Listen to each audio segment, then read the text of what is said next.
पूर्वी भारत में धनिये की पारंपरिक खेती। पूर्वी भारत की ऊर्ध्वरेणुकीय जलवायु और फर्टाइल मृदा धनिया जैसी सुगंधित जड़ी बूटियों के लिए आदर्श है। इस संस्कृति में पारंपरिक खेती प्रक्रिया अपनी प्रासंगिकता और प्राथमिकता को बनाए रखती है। धनिया की खेती की पहली चरण उसकी मृदा है। जल से अच्छी तरह निकलने वाली दोमट मिट्टी इसके लिए सबसे उत्तम है, जिसकी पीएच 6.0 से 7.5 के बीच हो। जमीन को अच्छी तरह से जोतने के लिए 2-3 बार जोता जाता है, ताकि धनिया की जड़ें अच्छी तरह से बढ़ सकें। बीज चुनना भी महत्वपूर्ण है। बीमारी मुक्त प्रमाणित बीजों का चयन किया जाता है, जिसे फंगिसाइड से पूर्वोपचारित किया जाता है। जब सर्दियों का समय आता है तो धनिया के बीज खेत में बोए जाते हैं। या तो बीजों को खेत में बिछाया जाता है या फिर लाइनों में बोया जाता है। पानी एक महत्वपूर्ण घटक है और धनिया को नियमित रूप से सिंचाई की जरूरत होती है। जहां फसल होती है वहां खरपतवार भी होती है। इससे निपटने के लिए हर्बिसाइड का उपयोग किया जाता है और मैनुअल वीडिंग भी की जाती है। कीट और रोग धनिया के लिए समस्या बन सकते हैं। इससे निपटने के लिए इंसेक्टिसाइड और फंगिसाइड का उपयोग किया जाता है। उर्वरक की जरूरत होती है ताकि धनिया अच्छी तरह से बढ़ सके। जब धनिया पूरी तरह से उग जाता है तो उसे कटाई के लिए तैयार किया जाता है। इस प्रकार पूर्वी भारत में धनिया की पारंपरिक खेती प्रक्रिया पारंपरिक ज्ञान और समकालीन तकनीकों का संगम है, जो उत्कृष्ट उपज और सस्टेनेबिलिटी को सुनिश्चित करता है। एक धनिया एक वार्षिक जड़ी बूटी है जिसे रसोई में मसाला के रूप में इस्तेमाल किया जाता है। यह मुख्य रूप से अपने फल और हरी पत्तियों के लिए उगाया जाता है, जो विभिन्न व्यंजनों में स्वाद देने के लिए इस्तेमाल होते हैं। दो धनिया के सूखे बीज में आवश्यक तेल होता है, जिसे मिठाई बनाने, औषधीय उद्योग में अप्रिय गंध को छुपाने और शराब को स्वादिष्ट बनाने के लिए इस्तेमाल किया जाता है। 3 हरी पत्तियां विटामिन सी का अच्छा स्रोत होती हैं और इसे चटनी, सूप और सॉस आदि बनाने के लिए इस्तेमाल किया जाता है। धनिया में भी अच्छी औषधीय मूल्य है।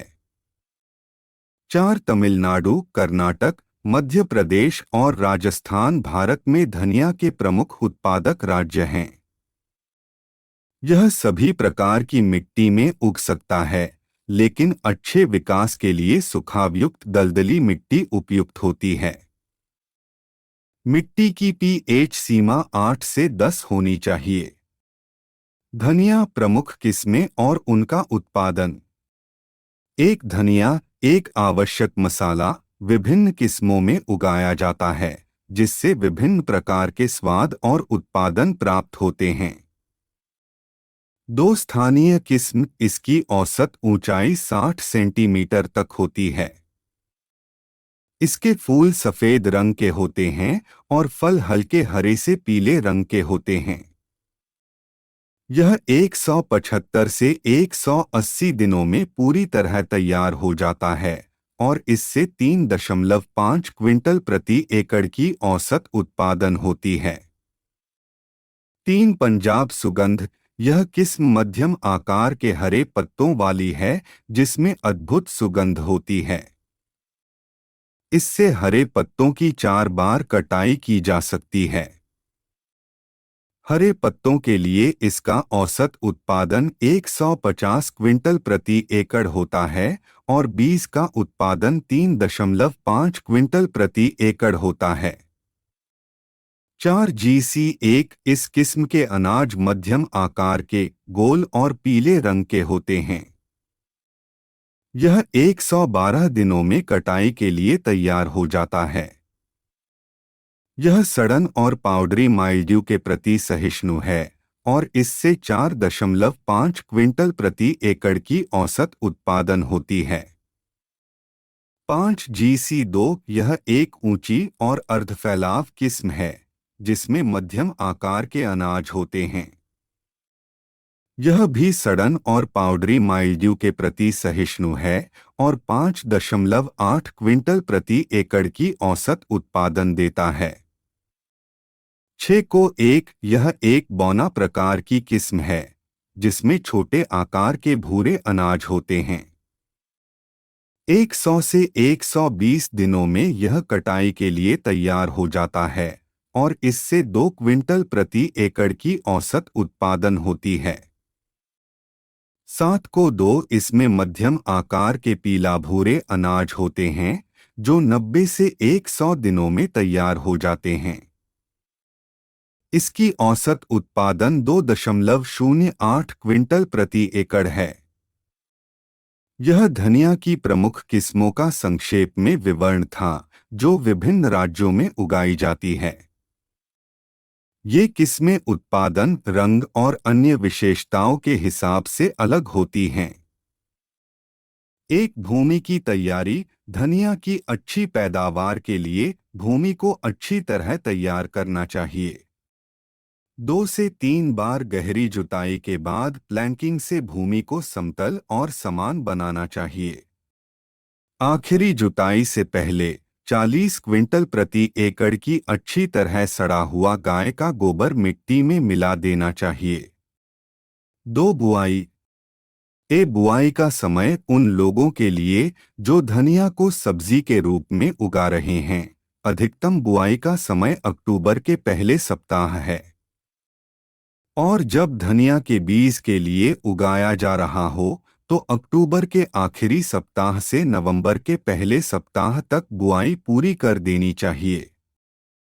अंतर। पंक्तियों के बीच की दूरी 30 सेंटीमीटर और पौधे की बीच की दूरी 15 सेंटीमीटर रखनी चाहिए।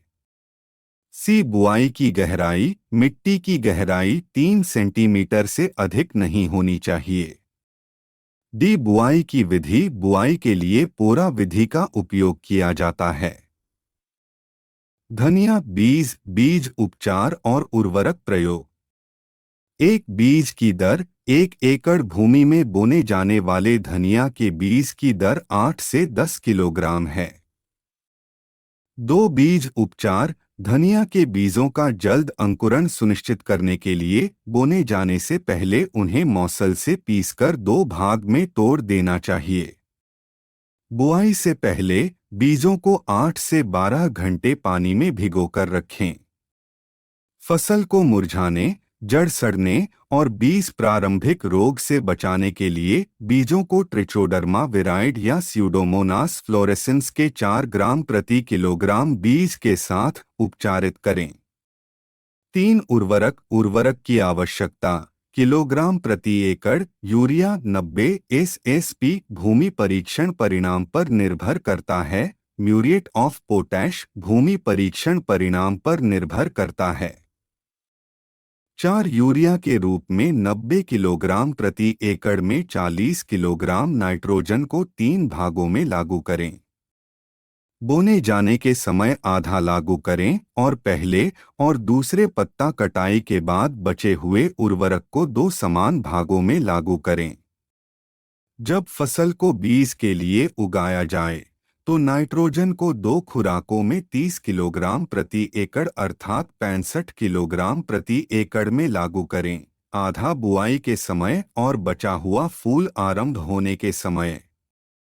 5 अंकुरण के 15 से 20 दिनों बाद तेजी से वृद्धि प्राप्त करने के लिए ट्रायाकॉन्टेनॉल हार्मोन का 20 मिलीलीटर प्रति 10 लीटर में स्प्रे करें।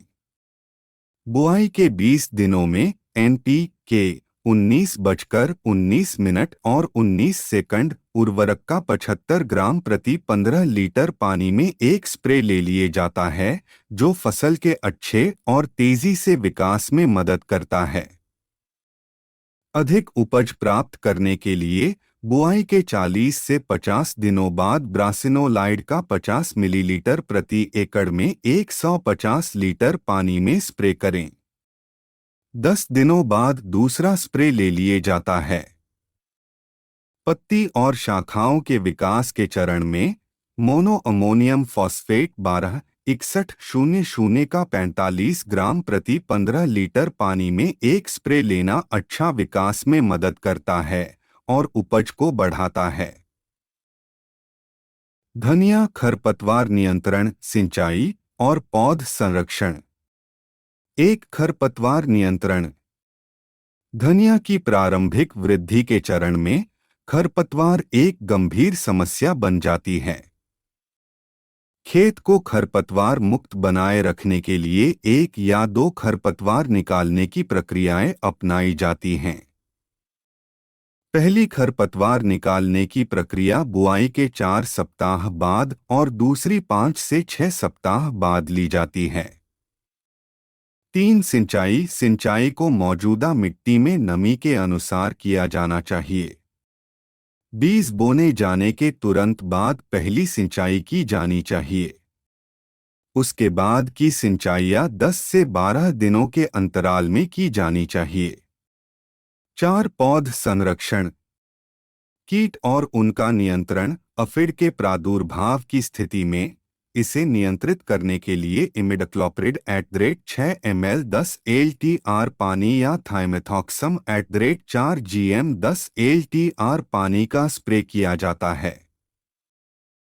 5 पत्ता दाग। पत्तियों पर भूरे या काले दाग आते हैं जिससे पत्तियों की आकस्मिक झड़न हो सकती है। रोकथाम। रोग मुक्त बीज का उपयोग करें। अगर रोग को शुरुआती चरण में पाया जाए तो ताम्राधारित फंगिसाइड लगाएं। 6 डैम्पिंग ऑफ। यह फंगल रोग के कारण अंकुरित पौधे अचानक मुरझाते हैं और मर जाते हैं। रोकथाम। अच्छी ड्रेनेज वाली मिट्टी का उपयोग करें और अधिक पानी डालने से बचें। जैविक फंगिसाइड के साथ बीज उपचार भी मददगार हो सकता है। कीट। एक एफिड्स। ये छोटे हरे रंग के कीट होते हैं जो पौधे से रस चूसते हैं। इससे पत्तियों की पीलापन और मुरझान हो सकती है। रोकथाम। नीम के आधार पर स्प्रे का उपयोग करें या सहजनी जैसे प्राकृतिक शत्रु को प्रोत्साहित करें। नियमित रूप से पौधे की निगरानी करें और संक्रमित पौधे हटा दें। 2 तना कीट। वे तने में छेद करते हैं जिससे पौधों की मुरझान और मौत होती है। रोकथाम। प्रभावित पौधे को हटाकर नष्ट करें। बोरर। जनसंख्या की निगरानी और कमी के लिए फेरोमोन जाल का उपयोग करें। 3 सफेद मक्खियाँ। छोटे से छोटे सफेद रंग के कीट हैं जो पौधे से रस चूसते हैं जिससे पत्तियों का पीलापन और वृद्धि में अवरोध होता है। रोकथाम। नीम तेल या कीटनाशक साबुन प्रभावी हो सकते हैं। मकड़ी और लेसविंग्स जैसे प्राकृतिक शत्रुओं को प्रोत्साहित करें। रोग और उनका नियंत्रण। एक दग्धी मिल्ड्यू। पोडरी मिल्ड्यू। पत्तियों की ऊपरी सतह पर पैची और सफेद दग्धी वृद्धि देखी जाती है। अगर इसका प्रकोप देखा जाए तो पानी में घुलनशील सल्फर @ 20 GM 10 LTR पानी का स्प्रे करें। यदि जरूरत पड़े तो 10 दिनों के अंतराल में स्प्रे को दोहराएं या प्रोपिकोनेजोल 10 EC टोपास @ 200 ml एकड़ को 200 LTR पानी में मिलाकर स्प्रे करें। 2 अनाज का संचार। Grain mould. अनाज के संचार से फसल को बचाने के लिए अनाज सेट होने के 20 दिन बाद कार्बेंडेजिम @ 200 GM एकड़ का स्प्रे लें।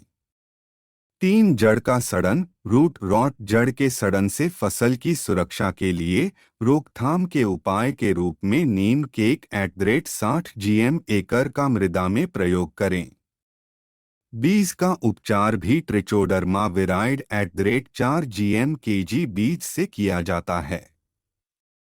अगर खेत में जड़ के सड़न का प्रकोप देखा जाए तो उसे नियंत्रित करने के लिए मिट्टी में कार्बेंडेजिम @5 GM LTR पानी या कॉपर ऑक्सीक्लोराइड @2 GM लीटर पानी के साथ ड्रेंच करें। 4 कटाई जब फसल की ऊंचाई 20 से 25 सेमी हो जाए, हरी पत्तियों के लिए कटाई शुरू की जा सकती है। 3 से 4 कटाइयां ली जा सकती हैं। जब फसल को बीज के लिए उगाया जाता है तो यह अप्रैल महीने में कटाई के लिए तैयार होती है।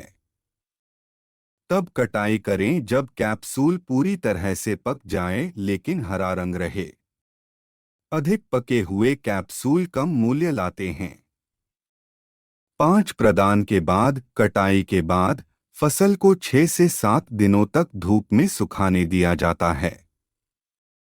ठीक से सूखने के बाद धन की प्रक्रिया करें और फिर सफाई कार्य करें।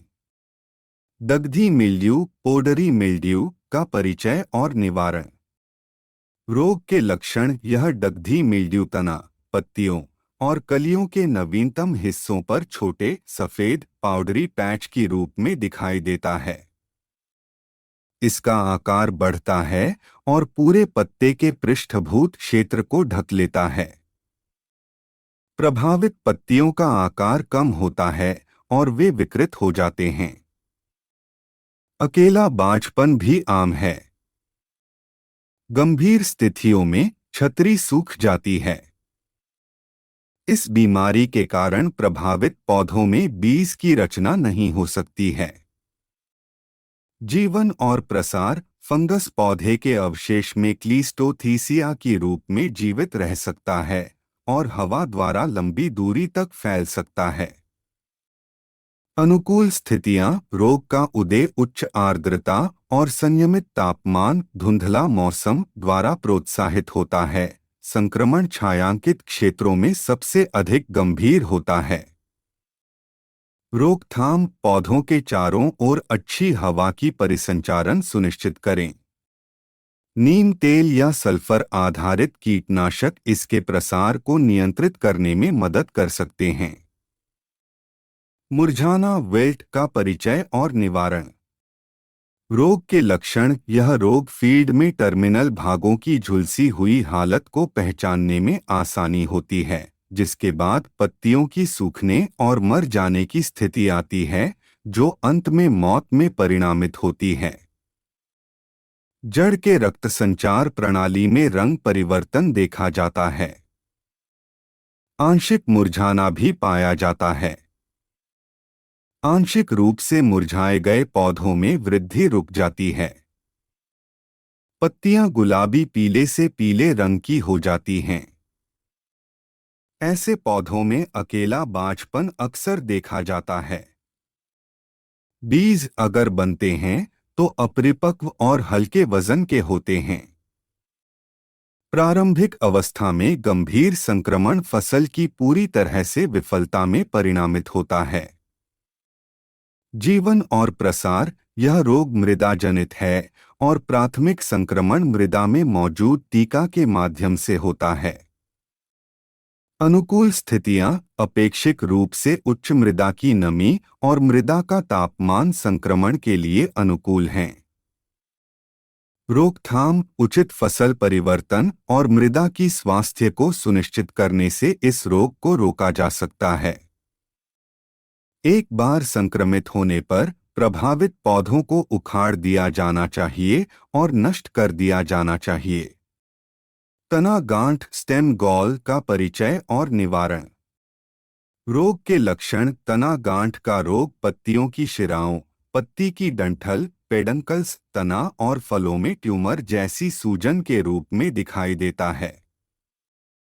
संक्रमित शिराएं पत्तियों को एक सूजी हुई लटकती हुई दिखाई देती हैं। शुरुआत में गांठें चमकीली होती हैं, जो बाद में फट जाती हैं और कठोर हो जाती हैं। वे लगभग 3 मिमी चौड़े और 12.5 मिमी लंबे होते हैं। प्रभावित पौधे बुरी तरह मर सकते हैं। अधिक मृदा नमी की उपस्थिति में खासकर छायांकित स्थितियों में जब तना कठोर होने में विफल रहता है और रसीला रहता है, गांठें अधिक होती हैं। जीवन और प्रसार, यह रोग मृदा जनित है और मृदा में मौजूद टीका प्राथमिक संक्रमण का स्रोत है।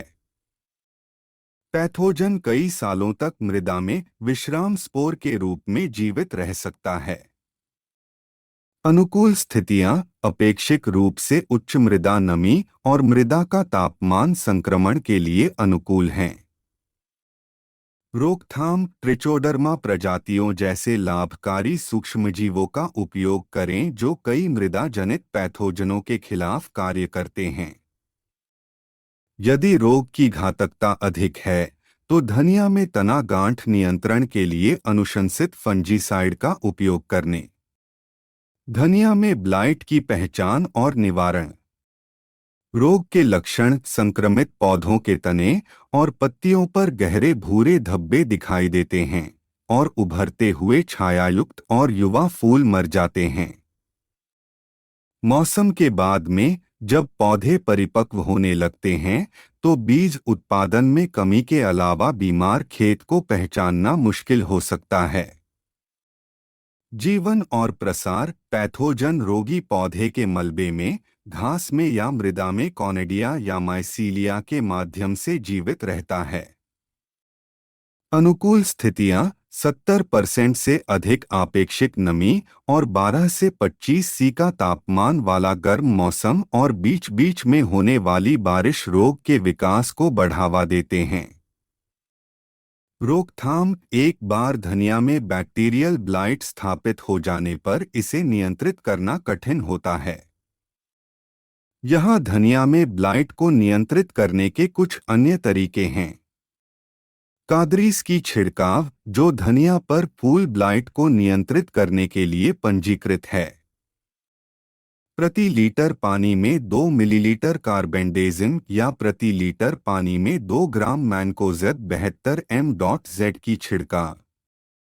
5% नीम बीज के अंशों की छिड़काव 3 बार।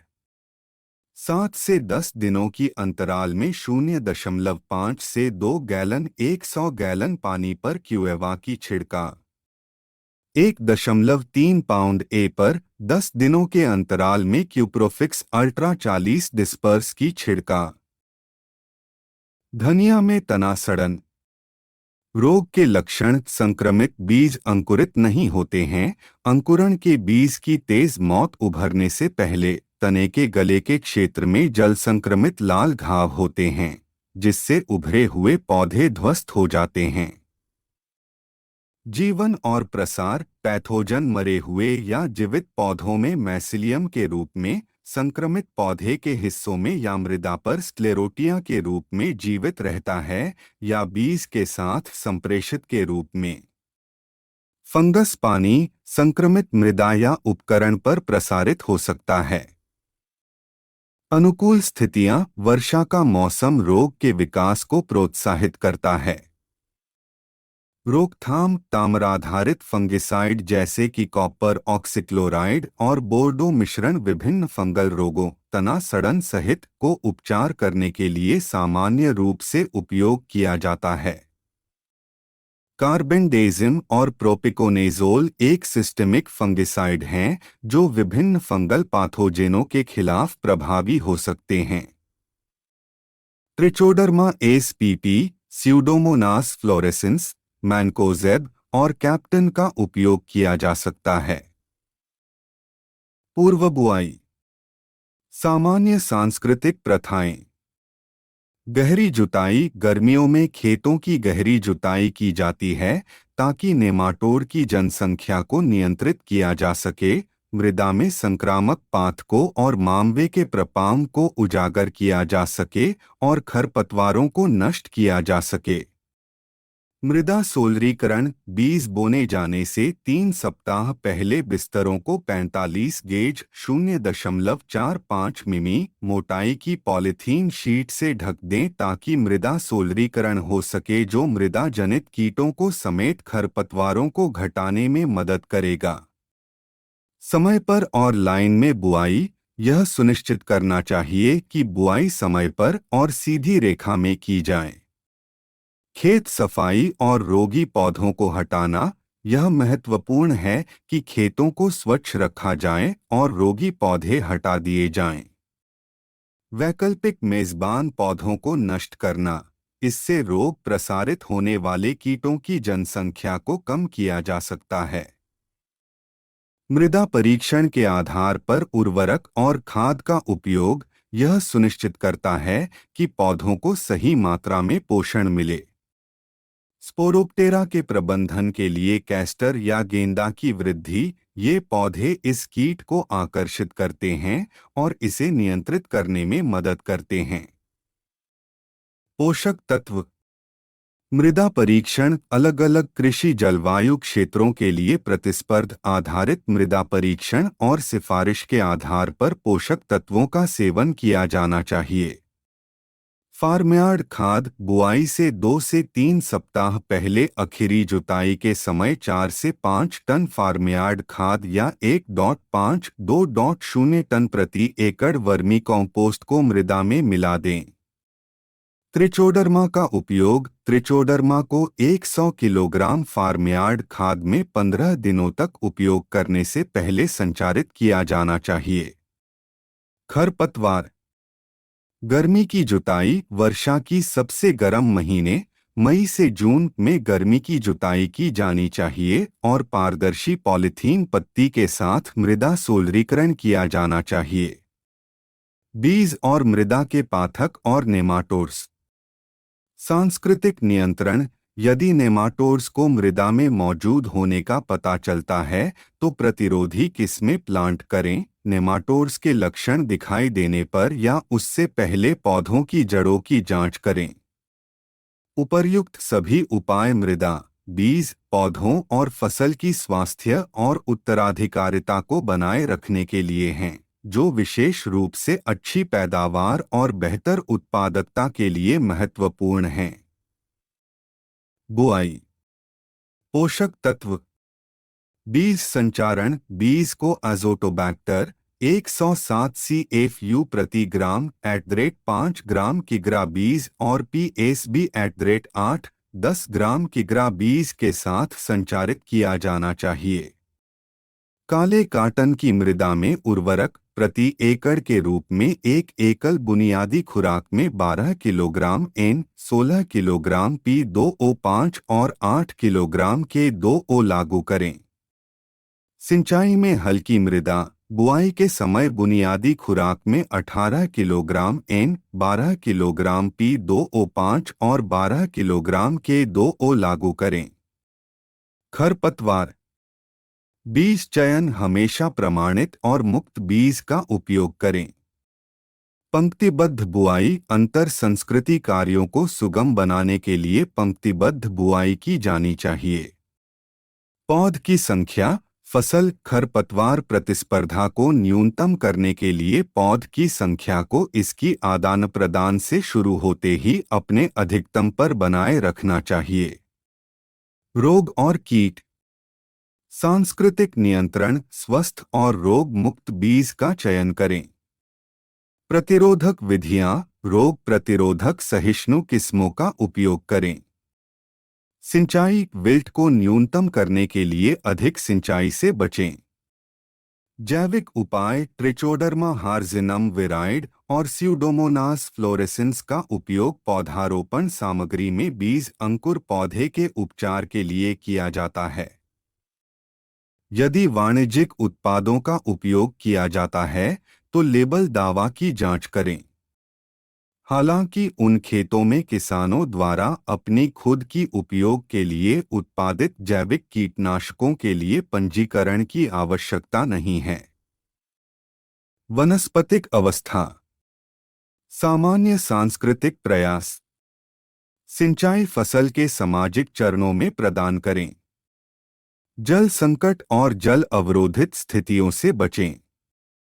लार्वल पैरासाइट्स देखे जाने पर रासायनिक स्प्रे से बचने से पैरासिटिक गतिविधि में वृद्धि करें। सामान्य मैकेनिकल प्रयास। अंडे और लार्वा का संग्रह और नष्ट करना। रोगित और कीट संक्रमित पौधे के भागों को एकत्र करें और नष्ट करें।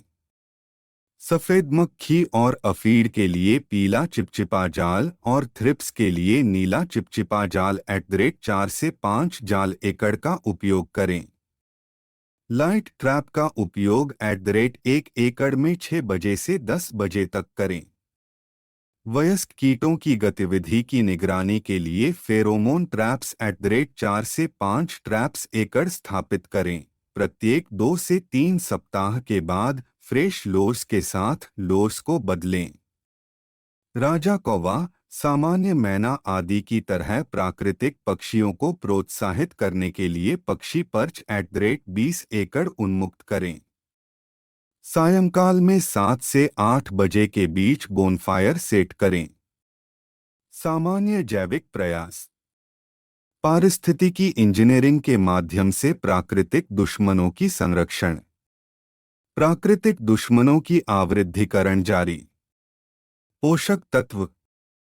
30 दिन बुआई के बाद N के 12 किग्रा एकड़ की शीर्ष ड्रेसिंग लगाएं। यदि आवश्यक हो तो विशिष्ट पोषक तत्व की पत्तियों की छिड़काव से माइक्रो पोषक तत्व की कमी को ठीक करें। माड़। वृद्धि के प्रारंभिक चरणों में धनिया के पौधे बहुत धीमे बढ़ते हैं, इसलिए इस समय के दौरान माड़ मुक्त रखने के लिए आवश्यक है। फूलने से पहले खेत को माड़ मुक्त रखने के लिए 25 और 50 दिन बाद बुआई के 2 हाथ हल किया जाना चाहिए।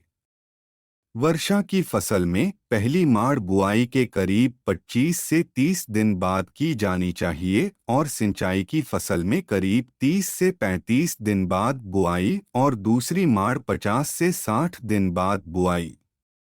पौधों के बीच 5 से 10 सेंटीमीटर की अंतराल को बनाए रखने के लिए पहली सिंचाई से पहले पौधों की पतली की जानी चाहिए। अफीड्स सामान्य सांस्कृतिक और जैविक प्रयास देखें। नीम या कनोला तेल जैसे इंसेक्टिसाइडल सोप्स या तेल या NSKE 5% सामान्यतः नियंत्रण की सबसे अच्छी विधि होती है। उपयोग से पहले उत्पादों के लेबल की हमेशा जांच करें। विशिष्ट उपयोग दिशा निर्देश के लिए। व्हाइट फ्लाई सामान्य सांस्कृतिक और जैविक प्रयास देखें। इंडिगो कैटरपिलर सामान्य सांस्कृतिक और जैविक प्रयास देखें। माइट सामान्य सांस्कृतिक और जैविक प्रयास देखें। अफीड्स के प्रबंधन प्रयास देखें। कटवर्म सामान्य सांस्कृतिक और मैकेनिकल प्रयास देखें। जैविक नियंत्रण ट्राइकोग्रामा SP @20,000 एकड़ की रिहाई। Wilt stem gall stem rot सांस्कृतिक नियंत्रण स्टेम गॉल को कम करने के लिए अधिकतम नमी को बनाए रखें। सामान्य सांस्कृतिक और जैविक प्रयास देखें। पुष्पन परिपक्व अवस्था। पोषक तत्व माइक्रोन्यूट्रिएंट की कमी को विशेष माइक्रोन्यूट्रिएंट के फोलियर स्प्रे से सही किया जाना चाहिए। खरपतवार खेत से बचे हुए खरपतवार को हटा दिया जाना चाहिए ताकि खरपतवार के बीजों के आगे फैलाव को रोका जा सके। थ्रिप्स बीज चालसिड फ्लाई सामान्य सांस्कृतिक और जैविक प्रयास देखें। व्हाइट फ्लाई अफीड्स कैटरपिलर अन्य कीट वनस्पतिक अवस्था की तरह है। Stem gall stem rot wilt वनस्पतिक अवस्था की तरह है। अनाज का फफूंद पाउडरी माइल्ड्यू। सांस्कृतिक नियंत्रण पाउडरी माइल्ड्यू हमले से बचने के लिए पके फसल की कटाई में देरी नहीं करनी चाहिए। रासायनिक नियंत्रण सल्फर 85% DP @ 6 से 8 किलो एकड़। भंडारण कीट खापरा बीटल और रोग नमी प्रतिरोधी लाइनिंग के साथ गनी बैग में संग्रहित करें।